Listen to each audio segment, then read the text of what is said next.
এই মঞ্চের মধ্যে বিভিন্ন মানুষ এই ভাই তোমরা সবাই নেমে যাও, মঞ্চটা ভেঙে যাবে, প্লিজ নেমে যান, সকলে নেমে যান, এই সবাই যারা এখন উঠেন নেমে যান, বসেন, সকলে বসেন, মঞ্চে উঠবেন না, মঞ্চ যারা উঠছেন মানুষ নেমে যাও ভাইয়া, নেমে যাও ভাই, নেমে যাও সবাই, নেমে যাও তো ভাই, নেমে যাও না ভাইয়া, নেমে যাও। এবছর যে চট্টগ্রামে অতিবৃষ্টি হয়েছে সেটি আমরা পরিসংখ্যানে জানতে পারলাম যে প্রায় ৩০-৩৪ বছর পর এত বৃষ্টি এই ৪৫ বছরে হয়নি। এই বৃষ্টিপাতের কারণে বিস্তীর্ণ অঞ্চল চট্টগ্রাম, কক্সবাজার এবং পার্বত্য ৩টি জেলায় ব্যাপক এলাকা প্লাবিত হয়েছে। তাৎক্ষণিকভাবে আমাদের মাননীয় প্রধানমন্ত্রী এখানে আমার প্রতিমন্ত্রী এবং আরেকজন প্রতিমন্ত্রী বিদ্যুতের অনিন্দ ইসলামকে দায়িত্ব দিয়ে পাঠিয়েছিলেন। ওনারা সার্বক্ষণিক এখানকার দুস্থ মানুষের পাশে আমাদের নেতৃবৃন্দের সহযোগিতায় পাশে দাঁড়িয়েছিলেন। গতকালকে আমাদের একটি জরুরি সভা অনুষ্ঠিত হয়েছে, আন্তঃমন্ত্রণালয় সভা। সেই জরুরি সভায় কিছু সিদ্ধান্ত নেওয়া হয়েছে বন্যা পরবর্তী মানুষের পাশে দাঁড়ানোর বিষয়গুলো নিয়ে।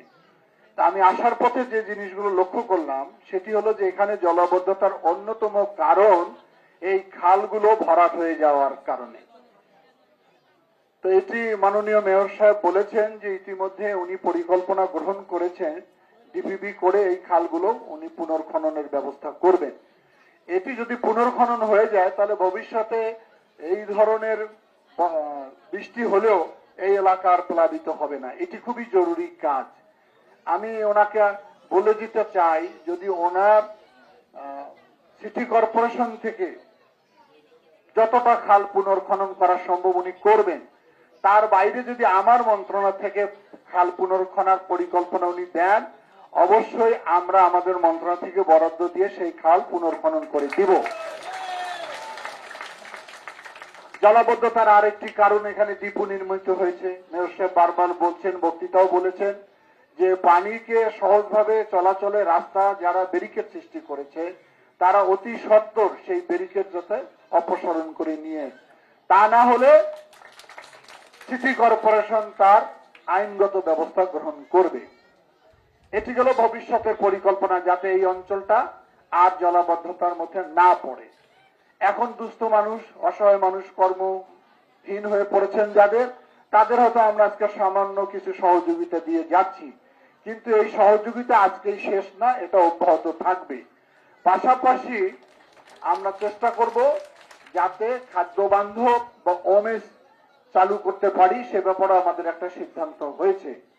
এর বাইরেও যদি একে অতি দরিদ্র যাদের ঘর ভেঙে গেছে, এই অবস্থার মধ্যে যদি কেউ পড়ে থাকেন, তাদের ঘর নির্মাণের জন্য যতটা পারি আমাদের পক্ষ থেকে আমরা সহযোগিতা দিয়ে যাব। সর্বোপরি আমি বলতে চাই, আমাদের মাননীয় প্রধানমন্ত্রী সার্বক্ষণিক এই বন্যা কবলিত বিস্তীর্ণ অঞ্চল নিয়ে খবর রাখছেন। হয়তো আমি একটু পরে বাঁশখালী, সাতকানিয়া দিয়া বান্দরবনে যাব, তারপরে আমি ঢাকা ফিরে গিয়ে আপনাদের অবস্থাগুলো তাকে তুলে ধরবো যে এখানে কি কি কাজটা আমাদের জরুরি হওয়া দরকার।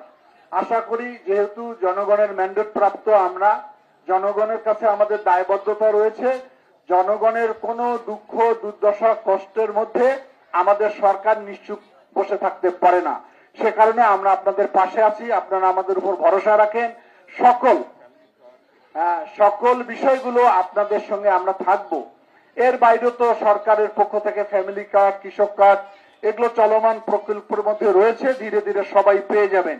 একটু হয়তো আমাদের সময় লাগবে। এবার সবেমাত্র আমাদের বাজেট পাস হয়েছে, এই বাজেটে দেখা যাচ্ছে প্রায় 40 লক্ষ পরিবারকে আমরা ফ্যামিলি কার্ড দিব মায়েদের কাছে। ধীরে ধীরে বাংলাদেশকে একটি সক্ষম বাংলাদেশ, সমৃদ্ধশালী বাংলাদেশ, আলোকিত বাংলাদেশ, গণতান্ত্রিক বাংলাদেশ করার যে প্রত্যয় জয়যাত্রা তারেক রহমানের নেতৃত্বে শুরু হয়েছে, এখানে আপনাদের সহযোগিতার প্রয়োজন রয়েছে।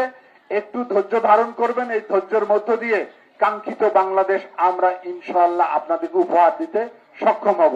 আমি মনে করি এই বিপদে আমাদের মাননীয় এমপি সাহেব আপনাদের মাঝে এসেছিলেন, খাদ্য বিতরণ করেছেন, সহযোগিতা দিয়েছেন।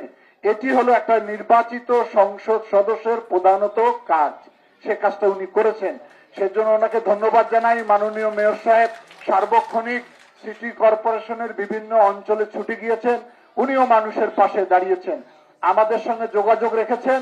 আমি কথা দিয়ে যাচ্ছি, ওনাদের যে ধরনের ত্রাণের প্রয়োজন হবে আমাদেরকে বলার সঙ্গে সঙ্গে আমরা সেটা বরাদ্দ দিয়ে দিব। গত 17-18 বছর ধরে প্রত্যেকটা জায়গায় ব্যবস্থাপনার মাননীয় মন্ত্রী, যিনি আমাদের মাননীয় প্রধানমন্ত্রী, সরাসরি আপনাদের দেখার জন্য উনি ছুটে এসেছেন। এই হালি শহরের প্রত্যন্ত প্রিয় মানুষ সাইদ আল-নোমান এমপি উনি আছেন, আমাদের মধ্যে জেলা প্রশাসক আমাদের মোশাররফ হোসেন দেবকি এবং জিয়াউদ্দিন জিয়া ভাই সহ আপনারা জানেন যে হালি শহরে আমি এসেছিলাম, মোশাররফ হোসেন দেবকি ভাই ছিলেন সে সময়।